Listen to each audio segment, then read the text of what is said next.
Mais dans les vallées de Transjordanie, où s'étalent les camps de réfugiés palestiniens, une nouvelle armée se lève depuis 2 ans, équipée d'armes russes et chinoises, avec son drapeau.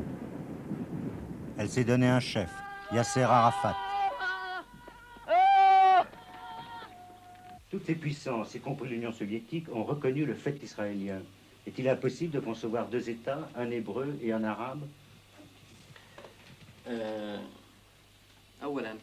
Tout d'abord, la reconnaissance ou la non-reconnaissance par les États ne prouve pas que c'est la vérité ou la réalité. Et cette reconnaissance ne devrait pas supprimer la légalité. Sur ce, par exemple,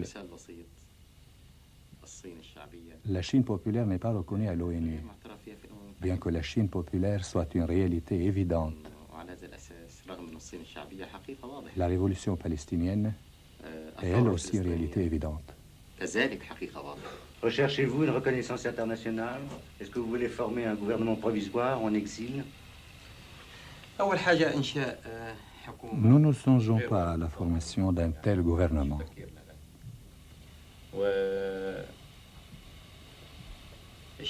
Mais ce qui nous importe dans cette reconnaissance, c'est de bénéficier d'un appui mondial de la part de tous ceux qui croient en notre cause. Tel est notre objectif majeur. Pourtant, certains gouvernements arabes se plaignent de vos initiatives, au Liban par exemple. En réalité, quelques gouvernements seulement se plaignent. Quant au peuple, ils sont avec nous sur toute la ligne. Nous représentons la volonté de toute la nation arabe, de l'océan au golfe Persique. Nous représentons la volonté des hommes libres et ceux qui recherchent la liberté à travers le monde.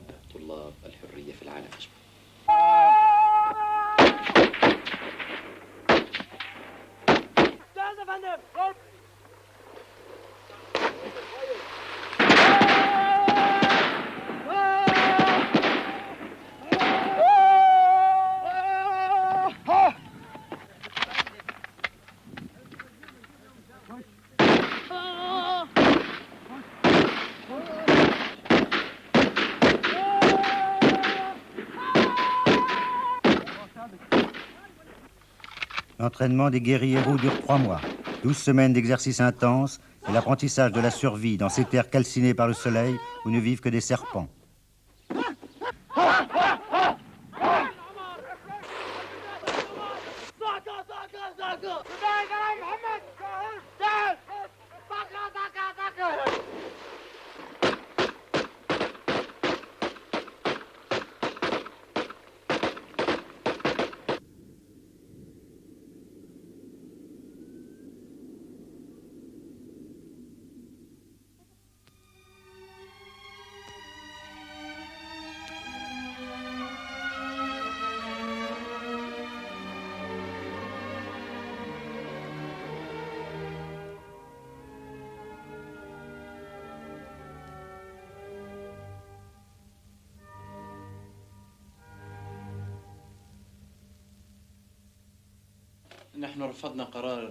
Je vous dirai tout d'abord que nous avons refusé la résolution de l'ONU en 1947, parce que cette organisation ne nous a pas consultés à ce propos. Notre peuple ne fut ni consulté ni associé à aucune des mesures prises dans ce domaine.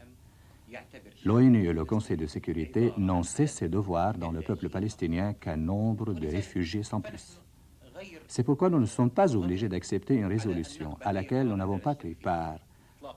Quelle que soit cette résolution, notre peuple fut contraint de quitter son pays et de devenir réfugié.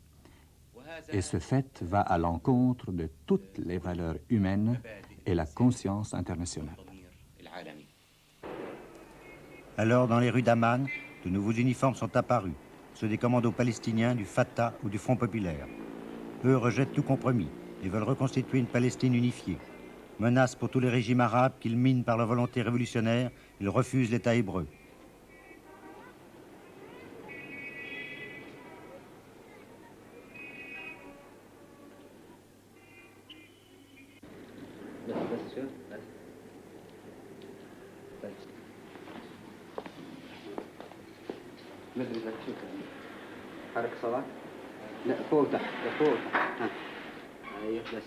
Ils ont leurs hôpitaux pour les blessés militaires et des infirmeries dans les camps de réfugiés au mur desquels sont affichés les portraits des fidayines tombés au combat.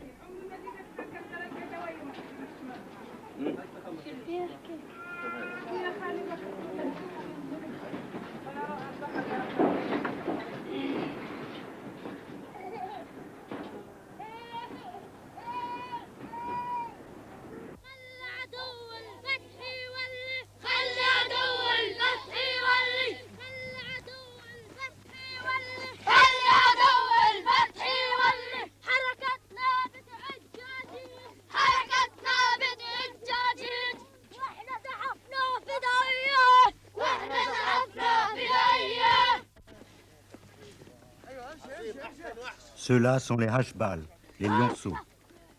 À 7 ans, ils apprennent la guerre en même temps que les mathématiques et l'histoire, celle de la Palestine déchirée.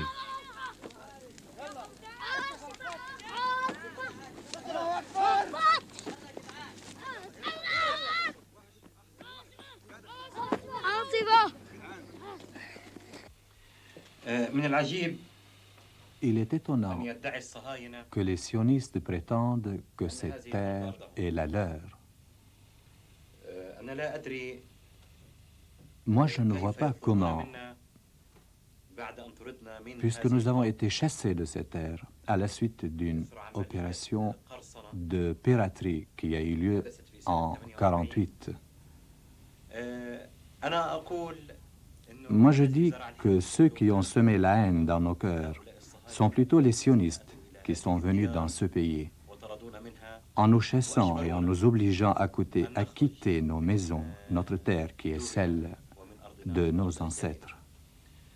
Et par conséquent, notre peuple palestinien, qui a vécu pendant des milliers d'années sur cette terre, ce peuple pacifique, fut contraint de payer les factures du nazisme. Ces factures que le nazisme a contractées à l'endroit des Juifs, notre peuple est obligé de les régler. En d'autres termes, d'en payer le prix. Notre peuple pacifique n'a jamais nui ni aux Juifs, ni à d'autres peuples. Par contre, nous avons vécu pendant des centaines d'années avec les Juifs comme de véritables cousins. N'oublions pas que nous sommes tous des Sémites. C'est nous qui déciderons de la date de notre retour chez nous. Nous déciderons de notre retour quand nous saurons faire un meilleur usage de nos armes et de nos fusils. Je proclame que c'est là l'unique moyen. En effet, le moyen du retour de notre peuple n'est pas la mendicité. Il doit plutôt prendre ses armes et continuer sa guerre, la guerre de la libération populaire jusqu'à la victoire, jusqu'à ce qu'il rentre victorieux dans ses terres. Enterrés dans des grottes de bergers, tout au long du Jourdain, comme celle où naquit Jésus il y a 2000 ans, les fidayines préparent chaque nuit des raids, harcelant les postes israéliens.